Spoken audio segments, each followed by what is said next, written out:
ओम शांति। 13/8/2024 के ईश्वरीय महावाक्य हैं। मीठे बच्चे, योग द्वारा तत्वों को पावन बनाने की सेवा करो, क्योंकि जब तक तत्व पावन बनेंगे तब इस सृष्टि पर देवताएं पांव रखेंगे। प्रश्न: तुम्हारी नई राजधानी में किसी भी प्रकार की अशांति नहीं हो सकती, क्यों? उत्तर नंबर 1, क्योंकि वह राजाई तुम्हें बाप द्वारा वर्षे में मिली हुई है। दूसरा, वरदाता बाप ने तुम बच्चों को अभी ही वरदान अर्थात वर्षा दे दिया है, जिस कारण वहाँ अशांति हो नहीं सकती। तुम बाप का बनते हो तो सारा वर्षा ले लेते हो। ओम शांति। बच्चे तो जानते हैं, जिसके हम बच्चे हैं उनको सच्चा साहिब भी कहते हैं। इसलिए आजकल तुम बच्चों को साहिबजादे भी कहते हैं। सच के ऊपर भी एक पौड़ी है, सच खाना सच पहनना। भले यह मनुष्यों की बनाई हुई है, परंतु यह बाप बैठ समझाते हैं। बच्चे जानते हैं ऊंचे ते ऊंचा बाप ही है, जिसकी बहुत महिमा है, जिसको रचयिता भी कहते हैं। पहले पहले है बच्चों की रचना, बाप के बच्चे हैं ना। सब आत्माएं बाप के साथ रहती हैं, जिनको कहा जाता है बाप का घर, स्वीट होम। यह कोई होम नहीं है, बच्चों को मालूम है वह हमारा स्वीटेस्ट बाप है। स्वीट होम है शांति धाम। फिर सतयुग भी स्वीट होम है, क्योंकि वहाँ हर घर में शांति रहती है। यहाँ हर घर में लौकिक माँ बाप के पास भी अशांति है, तो दुनिया में भी अशांति है। वहाँ तो घर में भी शांति, तो सारी दुनिया में भी शांति रहती है। सतयुग को नई छोटी दुनिया कहेंगे। यह पुरानी कितनी बड़ी दुनिया है। सतयुग में सुख शांति है, कोई हंगामे की बात नहीं, क्योंकि बेहद के बाप से शांति का वर्षा मिला हुआ है। गुरु गोसाई आशीर्वाद देते हैं, पुत्रवान भव, ऐशवान भव। यह कोई नई आशीर्वाद नहीं देते। बाप से तो ऑटोमेटिकली वर्षा मिलता है। अब बाप ने तुम बच्चों को स्मृति दिलाई है। जिस पारलौकिक बाप को भक्ति मार्ग में सभी धर्म वाले याद करते हैं, जब दुख की दुनिया होती है। यह है ही पतित पुरानी दुनिया। नई दुनिया में सुख होता है, अशांति का नाम नहीं। अभी तुम बच्चों को तो पवित्र गुणवान बनना है, नहीं तो बहुत सजाएं खानी पड़ेंगी। बाप के साथ धर्मराज भी है, हिसाब किताब चुकतू करने वाला। ट्रिब्यूनल बैठती है ना। पापों की सजाएं तो जरूर मिलनी है। जो अच्छी रीति मेहनत करते हैं वह थोड़े ही सजाएं खाएंगे। पाप की सजा मिलती है, जिसको कर्म भोग कहा जाता है। यह तो रावण का पराया राज्य है, इसमें अपार दुख है। राम राज्य में अपार सुख है। राम राज्य में अपार सुख होते हैं। तुम समझाते तो बहुतों को हो, फिर कोई झट समझ जाते हैं और कोई देर से समझते हैं। कम समझते हैं तो समझो इसने भक्ति देरी से की है। जिसने शुरू से भक्ति की है वह ज्ञान को जल्दी समझ लेंगे।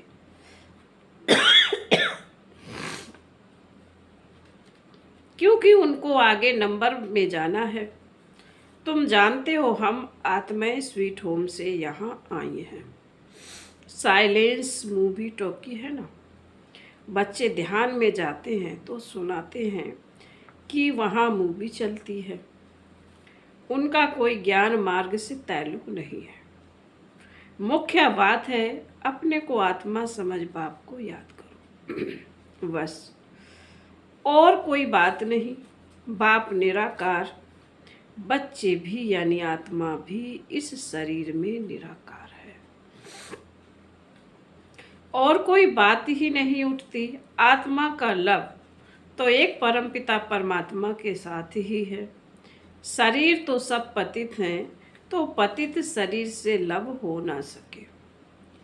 आत्मा भल पावन बन जाती है, परंतु शरीर तो पतित है।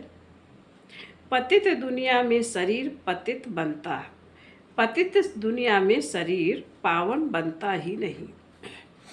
आत्मा को तो पावन यहाँ बनना है, तब इन पुराने शरीरों का विनाश होगा। आत्मा तो अविनाशी है, आत्मा का काम बेहद है। आत्मा का काम है बेहद के बाप को याद कर पावन बनना। आत्मा पवित्र है तो शरीर भी पवित्र चाहिए, वह मिलेगा नई दुनिया में। आत्मा भल पावन बन जाए। आत्मा को एक परम पिता परमात्मा के साथ ही योग लगाना है बस। इस पतित शरीर को तो टच भी नहीं करना है। यह आत्माओं से बाप बात करते हैं, समझने की बातें हैं ना। सतयुग से लेकर कलयुग तक शरीरों के साथ लटके हो। भल वहाँ आत्मा और शरीर दोनों पवित्र है, वहाँ विकार में जाते नहीं, जिससे शरीर या आत्मा विकारी बने। बलवाचारी भी होते हैं, टच करने नहीं देते। तुम जानते हो उन्हों की आत्मा कोई निर्विकारी पवित्र नहीं होती। वह एक बलवाचारी पंथ है जो अपने को ऊंच कुल वाले समझते हैं, शरीर को भी टच करने नहीं देते।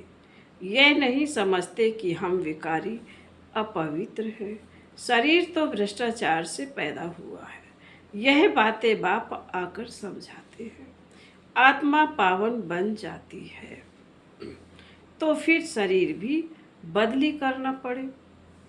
पावन शरीर तो तब बने जब 5 तत्व भी पावन बन जाए। सतयुग में तत्व भी पवित्र होते हैं, तब शरीर भी पवित्र बनते हैं। देवताएं पतित शरीर में पतित धरनी पर पैर नहीं रखते। उनकी आत्मा और शरीर दोनों पवित्र पावन होते हैं।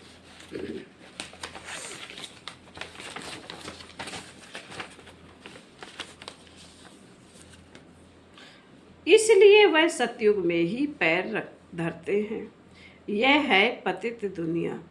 परमात्मा पारलौकिक बाप, आत्मा पारलौकिक बाप परमात्मा को याद करती है। एक है शारीरिक बाप, एक है अशरीरी बाप।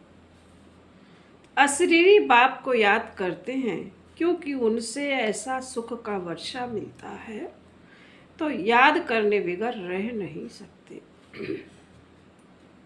भले इस समय तमो प्रधान बने हैं, तो भी उस बाप को जरूर याद करना है।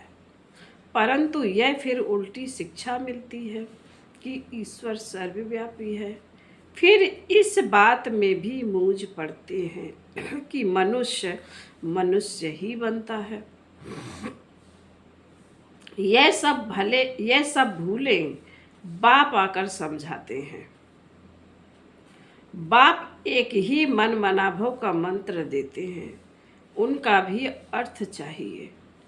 अपने को आत्मा समझ बाप को याद करो, बस यही धुन लगी रहे, जिससे तुम पावन बन सके।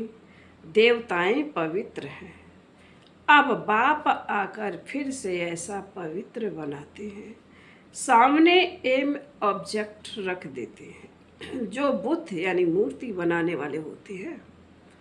मनुष्य की सूरत देख झट उनका बुद्ध बना देते हैं, जैसे कि वह जीता जागता सामने बैठा है। वह तो जड़ बुद्ध हो जाते हैं। यहाँ बाप तुमको कहते हैं तुमको ऐसा चैतन्य लक्ष्मी नारायण बनना है। कैसे बनेंगे? मनुष्य से देवता। तुम इस पढ़ाई और प्योरिटी से बनेंगे। यह स्कूल है ही मनुष्य से देवता बनने का। वह जो बुत आदि बनाते हैं उसको आर्ट कहा जाता है। हू बहू वही शकल आदि बनाते हैं। इसमें हू बहू की तो बात ही नहीं। यह तो जड़ चित्र है। वहाँ तो तुम नेचुरल चैतन्य बनेंगे ना। 5 तत्वों का चैतन्य शरीर होगा। यह तो जड़ चित्र मनुष्यों का बनाया हुआ है। हू बहू तो हो ना सके, क्योंकि देवताओं का फोटो तो निकल ना सके। ध्यान में भल साक्षात्कार करते हैं, परंतु फोटो निकल ना सके। कहेंगे हमने ऐसा दीदार किया। चित्र तो ना खुद ना कोई और बना सके। खुद ऐसा तब बनेंगे जब बाप से नॉलेज लेकर पूरी करेंगे। तब हूबहू कल्प पहले मिसल बनेंगे। यह कैसा कुदरती वंडरफुल ड्रामा है। बाप बैठ यह कुदरती बातें समझाते हैं।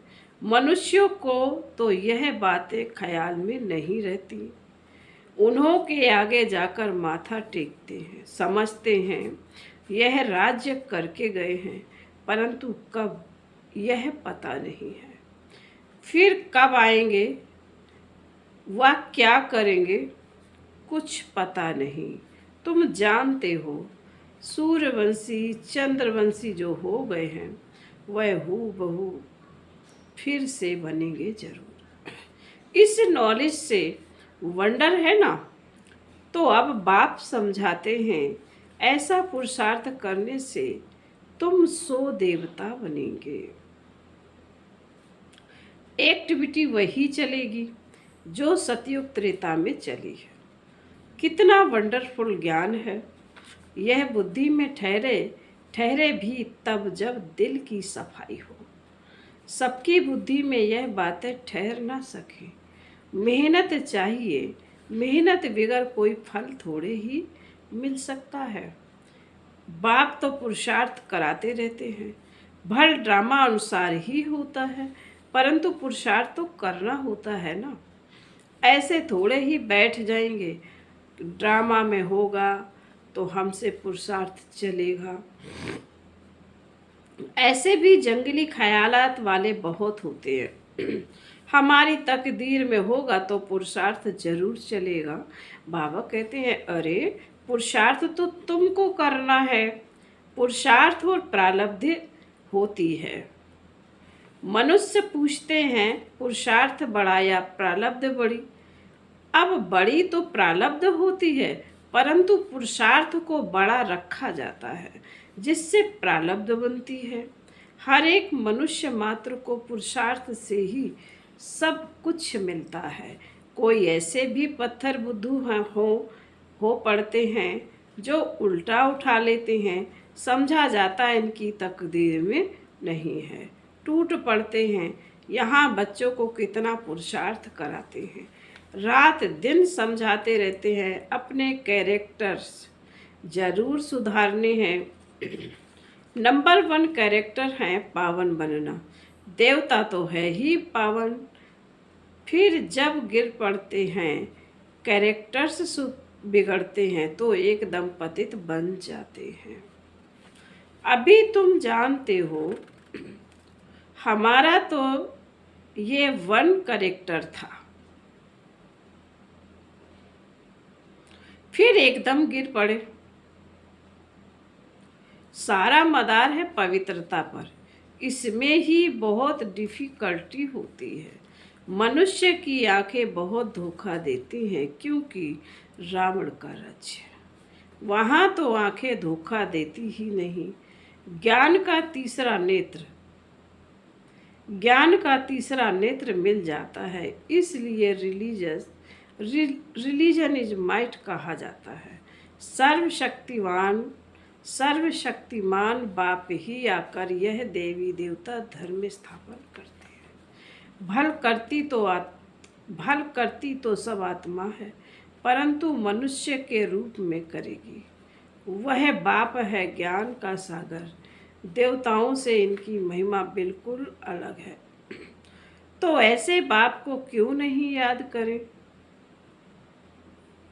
बाबा ने कहा, देवताओं की महिमा बिल्कुल अलग है, तो ऐसे बाप को क्यों नहीं याद करेंगे? उन्हों को ही नॉलेजफुल बीज रूप कहा जाता है। उनको सत्य चित आनंद क्यों कहा जाता है? झाड़ का बीज है, उनको भी झाड़ का मालूम तो है ना, परंतु वह है जड़ बीज। उनमें आत्मा जैसे जड़ है, मनुष्य में है चेतन आत्मा।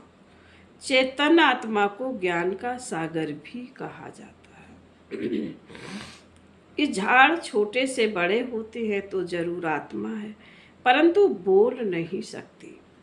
परमात्मा की महिमा कितनी है! ज्ञान का सागर, प्रेम का सागर, सुख का सागर। यह महिमा आत्मा की नहीं है, परमात्मा माना परमात्मा की गाई जाती है। फिर उनको ईश्वर आदि कहते हैं। असुल नाम है परम पिता परमात्मा। परम अर्थात सुप्रीम। महिमा भी बड़ी भारी करते हैं। अभी दिन प्रतिदिन महिमा भी कम होती है, क्योंकि पहले बुद्धि सतो थी, फिर रजो तमो बन जाती है। ये सब बातें बाप आकर समझाते हैं। बाबा कहते हैं, मैं हर 5000 वर्ष बाद आकर पुरानी दुनिया को नई दुनिया बनाता हूँ। गायन भी है ना, सतयुग आदि है भी सत, होशी भी सत, कौड़ी पौड़ी अच्छी बनाई हुई है, क्योंकि वह तो फिर भी इतने पतित नहीं है। पीछे आने वाले इतने पतित नहीं होते। भारतवासी भी बहुत सतो प्रधान थे, वही फिर बहुत जन्मों के अंत में तमो प्रधान बने। और धर्म स्थापकों के लिए ऐसे नहीं कहेंगे। वह ना इतना सतो प्रधान बनते हैं, ना इतना तमो प्रधान बनना है, ना बहुत सुख देखना है, ना बहुत दुख देखेंगे। सबसे जास्ती तमो प्रधान बुद्धि किसकी बनी है?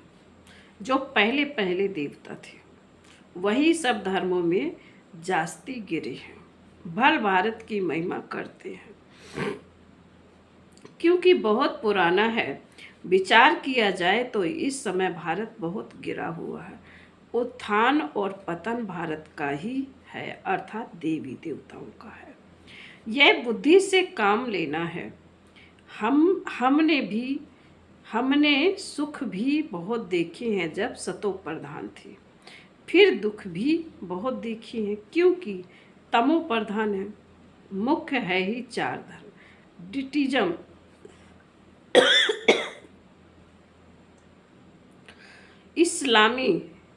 डिटिज्म, इस्लामिज्म, बुद्धिज्म और कृष्णिज्म। बाकी इसमें वृद्धि होती गई है। इन भारतवासियों को तो पता ही नहीं पड़ता कि हम किस धर्म के हैं।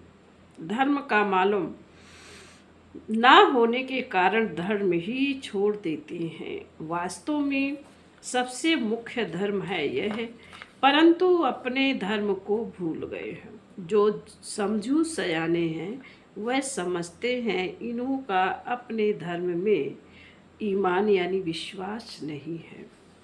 नहीं तो भारत क्या था, अभी क्या बना है?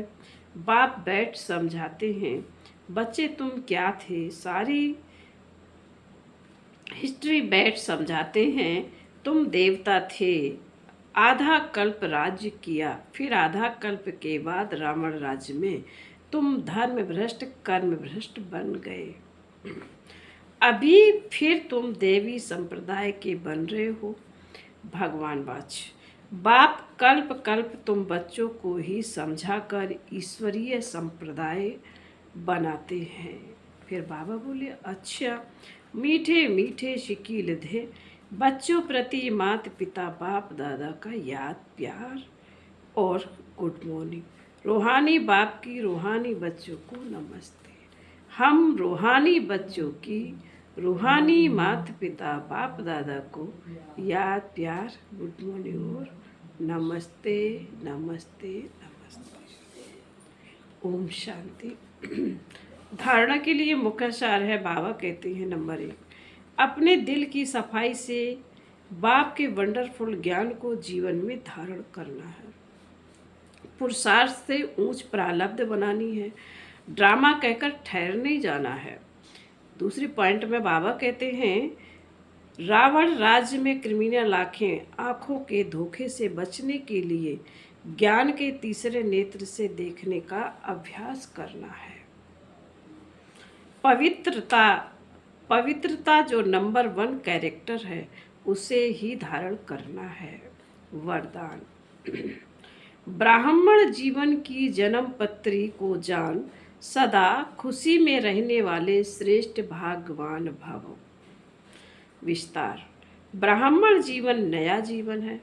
ब्राह्मण आदि में देवी देवता हैं और अभी बीके हैं। ब्राह्मणों की जन्म पत्री में तीनों ही काल अच्छे से अच्छा है। जो हुआ वह भी अच्छा और जो हो रहा है वो और अच्छा और जो होने वाला है वह बहुत बहुत अच्छा।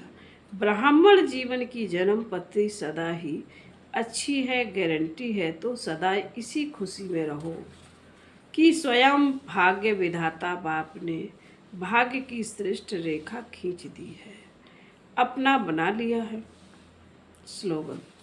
एक रस स्थिति का अनुभव करना है तो एक बाप से सर्व संबंधों का रस लो। ओम शांति।